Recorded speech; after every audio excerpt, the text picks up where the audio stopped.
ব্যবসায়ীদের বড় সুযোগ করে দিল বাংলাদেশ ব্যাংক। নির্বাচনকে সামনে রেখে সুযোগ তৈরি হলো ঋণ খেলাপি রাজনীতিবিদদের জন্যও। মাত্র 2% ডাউন পেমেন্ট দিয়েই 10 বছরের জন্য খেলাপি ঋণ পুনঃতফসিল ও পুনর্গঠন করা যাবে। এর মধ্যে 2 বছর থাকবে গ্রেস পিরিয়ড। এ সময়ে কিস্তি শোধ করতে হবে না। মহিমা পলের রিপোর্ট। ওয়ালটন এখন দেশের সীমানা পেরিয়ে পৌঁছে গিয়েছে 50টিরও বেশি দেশে। ওয়ালটন, ঘরে ঘরে বিশ্বজুড়ে। চলতি বছরের জানুয়ারিতে কেন্দ্রীয় ব্যাংক একটি কমিটি গঠন করে বিশেষ বিবেচনায় খেলাপি ঋণ পুনঃতফসিলের সুযোগ দিচ্ছিল। এখন তা ব্যাংকগুলোর হাতে ছেড়ে দেয়া হলো। বিশেষ বিবেচনায় খেলাপি ঋণ পুনঃতফসিল পুনর্গঠন করতে পারবে ব্যাংকগুলো। মাত্র 2% ডাউন পেমেন্টের বিপরীতে 10 বছরের জন্য খেলাপি ঋণ নিয়মিত করা যাবে। 2 বছরের গ্রেস পিরিয়ড এবং সংশ্লিষ্ট খাতের সর্বনিম্ন সুদ হারের চেয়েও 1% কম সুদ নির্ধারণ করা যাবে। কেন্দ্রীয় ব্যাংকের সার্কুলারে বলা হয়েছে, চলতি বছরের 30 জুন শ্রেণীকৃত ঋণে পরিমাণ বিবেচনায় ব্যাংকার গ্রাহক সম্পর্কের ভিত্তিতে পুনঃতফসিল করা যাবে।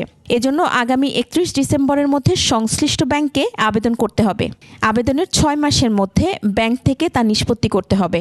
নীতি সহায়তার জন্য প্রয়োজনীয় ডাউন পেমেন্ট চেক বা অন্য কোনো ইনস্ট্রুমেন্টের মাধ্যমে দিলে তা নগদায়নের পর হতে 6 মাস গণনা করতে হবে। ডাউন পেমেন্টের অর্থ ব্যাংকের অনুকূলে নগদায়নের আগে নীতি সহায়তার আবেদন কার্যকর করা যাবে না। ইতোপূর্বে 3 বা তার বেশি পুনঃতফসিল করা ঋণে অতিরিক্ত 1% ডাউন পেমেন্ট আদায় করতে হবে। সামনে ইলেকশন এবং অন্যান্য ইস্যু কোপ আপ করতেছে, অনেকেই ডিফল্টেড হলে তো ইলেকশনও পার্টিসিপেট করতে পারবে না, এরকম একটা অবস্থাও কিন্তু প্রিভেল করছে।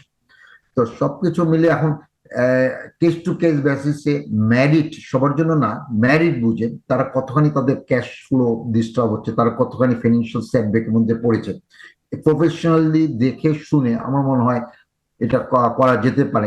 নির্দেশনায় বলা হয়েছে, নীতি সহায়তা দেওয়ার জন্য বাংলাদেশ ব্যাংকের অনাপত্তি নিতে হবে না, তবে এ বিষয়ে ব্যাংকের পরিচালনা পর্ষদ হতে অনুমোদন নিতে হবে। এখনকার বাস্তবতার নিরিখেটা ঠিক আছে, যদিও এটা অনেক আগে এটা সমালোচনা হয়েছিল যে 10 বছর পড়ার পরেও অনেকে কিন্তু টাকা ওভাবে দেয়নি। আপনি তাই না, বাংলাদেশের যে কালচারটা, যে ডিফল্ট কালচার, যে উইলফুল ডিফল্টার্সও কিন্তু এই অপরচুনিটি নিয়েছে সবার সাথে। কোনো কারণে প্রয়োজন হলে 300 কোটি টাকার বেশি ঋণে নীতি সহায়তার জন্য কেন্দ্রীয় ব্যাংকের বাছাই কমিটিতে আবেদন করা যাবে। মহিমা পলি, ডেস্ক রিপোর্ট, 21 টেলিভিশন।